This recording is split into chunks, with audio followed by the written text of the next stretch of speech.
Our own Adam Johnson is at the Strategas Global Macro Conference here in Manhattan, and he's got a very special guest with him, the CEO of the University of Virginia's investment management company, its endowment. The fund stood at $4.9 billion at the end of 2010. Adam, wahoo wah.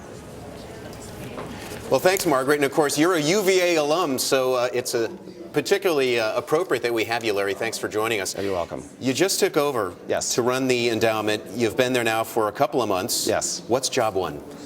Job one is really making sure the portfolio is in good shape, considering the risks that I see in the world right now. And the short answer is it's in very good shape. UVA has been a very successful institutional investor over a long period of time.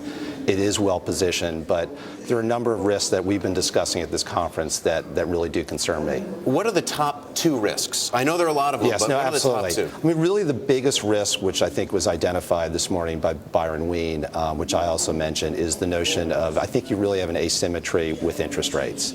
I really worry about when you see 10-year Treasury at 3.3%, that's not sustainable. And what happens when that goes up to a more normalized yield, which some said 5-6%, Byron said 7%. What happens to other asset classes when you see that? It's not clear. So I think making sure that we have something in the portfolio that really protects us in that event is really one of the most important things for me right now. And what's the protection? The protection's, I think, a number of things. So we call it the asset class that does best in that environment, real assets. Is on the real assets front, it's going to be something that does well in an inflationary environment, a rising interest rate environment, so it could include such asset classes as floating rate debt. So we're looking at funds where they are originating loans that are tied to LIBOR. I think that's going to be something. It's very important to have very low duration. As I said this morning, we have no duration on our portfolio right now on the fixed income side. So understanding that that's a risk. And again, I think it's a fact. I'm not predicting that interest rates are going up the next month or next 2 months, but I just view it as an asymmetry right now. All right, Margaret, UVA alum, I know you're dying to ask a question. Get in here. I certainly am, Adam.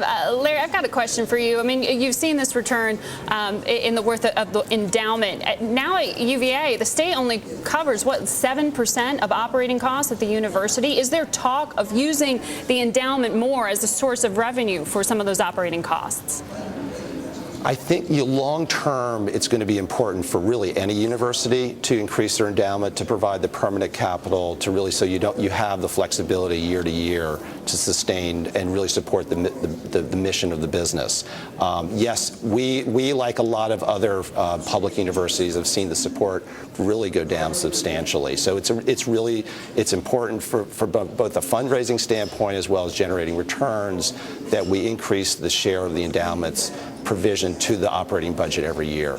But it's something that you don't want to take extra risks to be able to get there, because I think that could also create problems.